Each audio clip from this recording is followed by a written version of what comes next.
Next, we're going to hear from Vanessa Stassi.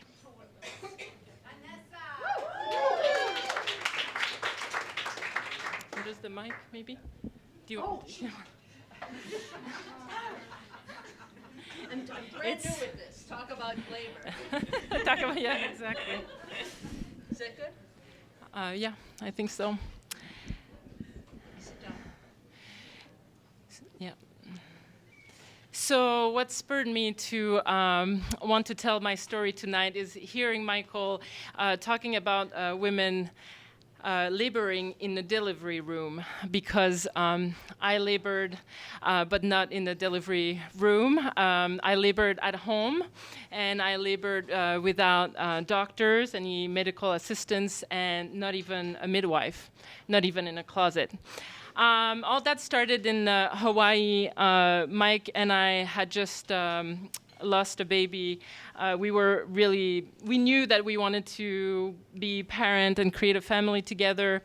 And on our first hitchhiking trip on the Big Island, we got 4 rides, and out of those 4 rides, 3 told us about this thing that is called unassisted birth. And we were like, yes, that's it. This is of course, this is how we're going to bring children in the world. So forward 2 years later, it is happening. We're living in Green, Maine, in this little collective called JED, aka a commune, hippies. People that we live with are a little bit nervous about me really doing it freestyling. And they would really like me to have a midwife that they say you can keep in a closet if you want. But I just knew that if I had a midwife kept in a closet, that perhaps I would want to reach out to her before I had gone all the way to the end of all my resources. So I said no to the midwife, and they said, okay, we are going to do this together. So I always said that my son I didn't know, because of course I had no prenatal either, so no ecography, I always forget that word. Ultrasound, thank you. So I didn't know who he was, but I always said that he would be born on April 13, and sure enough, on the morning of April 12th, because on April 13th there was this a big full moon, and so April 12th I started to have contraction, and it grows, and when the night falls, we fill up the tub. The wood fire is roaring. Everybody's singing together with guitars, and soon enough, the singing transformed into just toning, which is basically like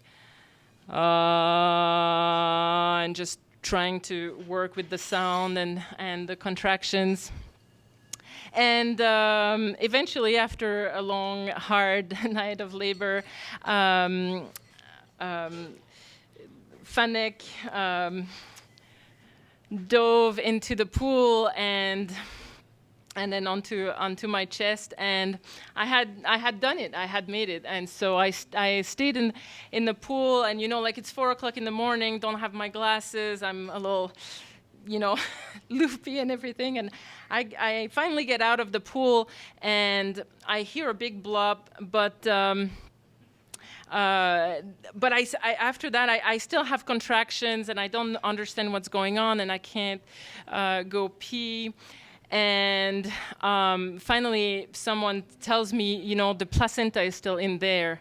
And there, the panic really starts, because everybody's like, this needs to go out quick, what's going on? And I'm still relaxed, because I know that I can do this. So I'm not going to be able to finish my story. But the good news is that on top of that, this birth was filmed by a filmmaker, a French filmmaker that followed 10 births all around the world, with the Untouchable in India, Kayapo in Brazil, Maasai, etc., etc. And one of the births is the birth of Fanek. And I would really love if maybe someday we can show it at Guthrie's new movie theater. So that's it.